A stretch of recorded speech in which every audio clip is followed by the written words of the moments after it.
Hi நட்புகளே, எல்லாரும் எப்படி இருக்கீங்க? நல்லா இருக்கீங்களாங்க? இந்த வீடியோவில் நம்ம என்ன பார்க்க போகிறோம்னா, இன்னொரு சந்தோஷமான செய்தியை தான் நம்ம இந்த வீடியோவில் பார்க்க போகிறோம். ஆக்சுவலி இந்த வீடியோவை நீங்கள் பார்க்குறப்பே தெரிஞ்சிருந்திருப்பீங்க. ஏதோ ஒரு மாடு வந்து இருட்டில் நின்றுட்டு இருக்க மாதிரி. ஆமாங்க, நம்ம குட்டிமணி தாங்க கண்ணுக்குட்டி போட்டுட்டா. 280 நாட்களுக்கு மேலே ஆயிடுச்சுங்க. இன்னும் டெலிவரி ஆகலைன்னு ஒரே கவலையாக லைவ்லலாம் சொல்லியிருந்திருப்பாங்க. அதுக்கப்புறம் எப்போ ஆகட்டுமோ அப்படிங்கிற மாதிரி நாங்கள் விட்டுட்டோம். நேற்று நைட்டு பார்த்தீங்கன்னா ஒரு மணி இருக்கும். ஹஸ்பண்ட் வந்து வெளியில் தான் படுத்திருப்பாங்க, இவளுக்கு டெலிவரி ஆகாதனால. அப்போ பார்த்தா சும்மா கத்திக்கிட்டே இருக்க மாதிரி சவுண்டு கேட்டுச்சு, மெதுவாக சவுண்டு. கண்மணி தான் கண்ணுக்குட்டியை பார்த்து கத்திக்கிட்டு இருக்காளா என்னமோன்னு சொல்லிட்டு ஹஸ்பண்டு போய் கண்மணியை போய் பார்த்துக்கிட்டு இருந்தா. ஆனால் கண்மணி அது வாட்டுக்கு தாங்க படுத்துருந்துச்சு. அதுக்கப்புறம் தான் பார்த்தீங்கன்னா குட்டிமணி வந்து கொஞ்சம் கொஞ்சமாக கத்திக்கிட்டு இருந்திருப்பாளாட்டிருக்கு. அச்சோ, ஏற்கனவே 2 கண்ணுக்குட்டி இறந்து போச்சு, இந்த நேரத்தில் நைட்டு நேரத்துலையா இவளுக்கு டெலிவரி பெயின் வரணும் அப்படின்னு சொல்லிட்டு ரொம்ப கலக்கமாயிடுச்சுங்க. நான் ரூமில் படுத்திருந்தனால ஹஸ்பண்ட் என்னை கூப்பிட்டு, நம்ம குட்டிமணி வந்து பிரசவத்துக்கு தயாராகிடுச்சுப்பா அப்படின்னு சொல்லி எழுப்பி விட்டாங்கங்க. நான் அன்னைக்குன்னு பார்த்து ரொம்ப லேட்டாகவே படுத்திருந்தேங்க. சரி நைட்டாவது நல்லா தூங்கலாம், பகல் மொத்தமும் வேலையாக இருந்துச்சு அப்படின்னு பார்த்தோம்னா கடைசியில் பார்த்தீங்கன்னா குட்டிமணிக்கு இப்படி ஆயிடுச்சுங்க. அதே மாதிரியே கண்மணிக்கு கூட்டிகிட்டு வந்தேன். அதே ஆளே போய் கூப்பிட போகலான்ட்டு போனாருங்க. மாட்டை பார்த்துக்க நான் போய் கூட்டிகிட்டு வரேன், எதுக்கும் ஒருத்தவங்க கைவசம் இருக்கணும். ஏற்கனவே 2 பிரசவத்துலேயும் இவள் கண்ணுக்குட்டி இழந்துட்டா, இதை வந்து நம்ம சரியான முறையில் எடுக்கணும் அப்படின்னு சொல்லிட்டு பதட்டமாக சொல்லிட்டு கிளம்பி போயிட்டாருங்க. போயிட்டு பார்த்தீங்கன்னா ஒரு அரை மணி நேரம் இல்லை, ஒரு 20 நிமிஷத்துக்கிட்ட ஹஸ்பண்டை காணாங்க. எனக்கு வேறு பயம், கண்ணுக்குட்டி எடுக்கிற வரலேன்னு சொல்லிட்டாரோ என்னவோ, என்னான்னு தெரியலையே, மொபைலையும் கையில் எடுத்துகிட்டு போகலேன்னு சொல்லி பதட்டத்துலேயே நானும் உட்காந்துருந்தேங்க. அப்புறமேட்டுக்கு பார்த்தீங்கன்னா கொஞ்சம் நேரம் கழித்து ஹஸ்பண்ட் வந்தாங்க. அவர் பாவம் பொழுதன்னைக்கு வேலை செஞ்சுட்டு நல்லா அசந்து தூங்கிட்டாராட்டிருக்கு. அப்புறம் ஹஸ்பண்ட் வந்து கூப்பிடவும் அவரால் முடியலைங்க. இருந்தாலும் பாவம் அப்படின்னு சொல்லிட்டு நம்ம கூப்பிட்டதுக்காக அவ்வளோ தூக்க கலக்கத்துலையும் ரொம்ப கஷ்டப்பட்டு எழுந்து வந்தாருங்க. வந்ததுக்கப்புறம் பார்த்தீங்கன்னா கண்ணுக்குட்டி இப்போ அந்த குட்டிமணி வந்து படுக்கவே இல்லைங்க. அதுக்கப்புறம் கண்மணிக்கு மாதிரியே காலை கட்டி மெதுவாக படுக்க வச்சோங்க. படுக்க வச்சோடனே பார்த்தீங்கன்னா பனிக்கூடம் வெளியில் வந்துச்சு. சரின்னு அதை உடச்சி விட்டுட்டு கையை வந்து உள்ளே விட்டாருங்க. உள்ளே விட்டுட்டு நம்ம கால் வெளியில் தெரிஞ்சிச்சுன்னா நம்ம வெளியில் எடுக்கலான்னு சொல்லிட்டு பாருங்க. ஆனால் பார்த்தீங்கன்னா ரொம்ப தூரம் கையை உள்ளே விட்டும் கண்ணுக்குட்டி வந்து உள்ளே இன்னும் தூரத்தில் இருக்க மாதிரி இருக்குது. அதனால் அது ரிலாக்ஸாக இருக்கட்டும், அது வெளியில் தானாக வர்றப்போ வந்துக்கட்டும். இப்போ எனக்கு பனிக்கூடம் தண்ணி உடஞ்சிருச்சு, அதனால் வெளியில் வந்து தானே ஆகணும் அப்படின்னு சொல்லி சமாதானப்படுத்தினாருங்க. இருந்தாலும் எங்களுக்கு ஒரே பயமாக இருந்துச்சு. பனிக்கூடம் வேற உடஞ்சிருச்சு, நல்லபடியாக வந்துருமோ என்னமோன்னு சொல்லிட்டு எங்கள் ஊரில் உள்ள காவல் தெய்வத்துக்கு தானே இப்போ கண்ணுக்குட்டியை கொடுக்குறோன்னு சொல்லியிருந்தேன். அந்த காவல் தெய்வத்திட்ட மானசீகமாக வேண்டிக்கிட்டே உட்காந்துருந்தாங்க.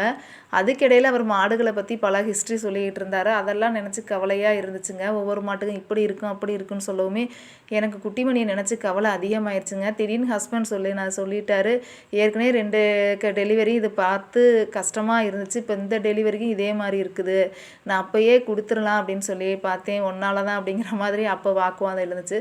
அதுக்கப்புறம் இல்லை அதெல்லாம் ஒன்றும் ஆகாது, சரியாயிடும் விடுங்க அப்படின்னு சொன்னாங்க. அதுக்கேற்ற மாதிரி கண்ணுக்குட்டி எடுக்கிறவரும் சொன்னார், கண்ணுக்குட்டி நல்லா ஆக்டிவாக தான் உள்ளே இருக்குது, அதனால் நீங்கள் பயப்படாதீங்க, அது நல்லபடியாக ஆகிடுன்னு சொல்லிட்டு சொன்னாருங்க. அதுக்கப்புறம் பார்த்தீங்கன்னா ரொம்ப நேரம் பார்த்தீங்கன்னா அவரும் பாவம் வெயிட் பண்ணிக்கிட்டே உட்காந்துருந்தார். ஒரு அரை மணி நேரத்துக்கு மேலே வரைக்கும் வெயிட் பண்ணிக்கிட்டே உட்காந்துருந்தார். படுக்கிற மாதிரியே இல்லைங்க குட்டிமணி. அதுக்கப்புறம் ஒரு வழியாக படுத்துட்டு கொஞ்சம் நேரம் கழித்து அது வந்து முக்க ஆரம்பிக்கவும் பார்த்தீங்கன்னா லேசாக கால் வர ஆரம்பிச்சிச்சு.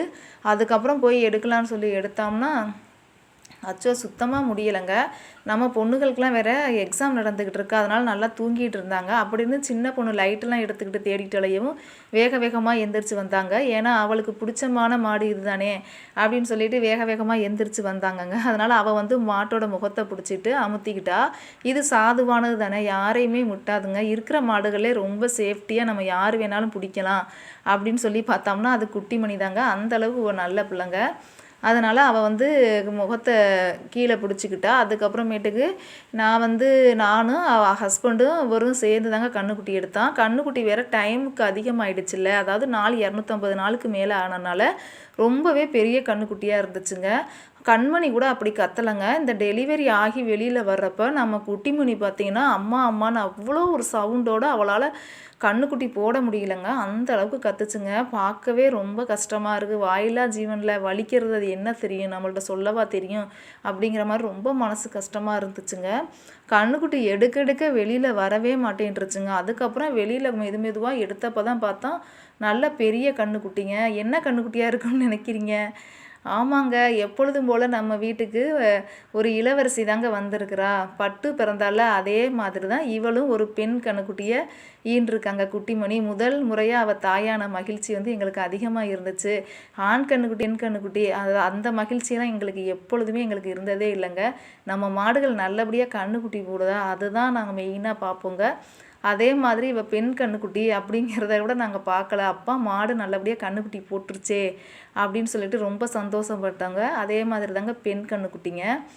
நம்ம குட்டிமணியை மறுநாள் நல்லா குளிச்சு விட்டுட்டு நெத்தியில் குங்குமம்லாம் வச்சுட்டு பார்க்க எவ்வளோ அழகாக இருக்குது பார்த்தீங்களா. ரொம்ப சந்தோஷங்க. ஏன்னா 2 குழந்தைகளை இழந்த இவ 3வது குழந்தைக்கு தாயாக இருக்கா அப்படிங்கிறத ரொம்ப சந்தோஷம். இவளுக்கும் ரொம்ப சந்தோஷங்க. அடிக்கடி தன்னோட மகளை கூப்பிட்டுக்கிட்டே இருக்கா. அவளும் சேட்டை பண்ணிக்கிட்டு நடந்து போய்கிட்டே இருக்கா. அதனால் அவளுக்கும் ரொம்ப சந்தோஷமாக இருக்குது. ஓகேங்க, இந்த வீடியோ உங்களுக்கு பிடிக்கும்னு நினைக்கிறேன். பிடிச்சிருந்தா லைக் பண்ணுங்கள், ஷேர் பண்ணுங்கள் அண்டு சப்ஸ்கிரைப் பண்ணுங்கள். தேங்க்ஸ் ஃபார் வாட்சிங். பாய்.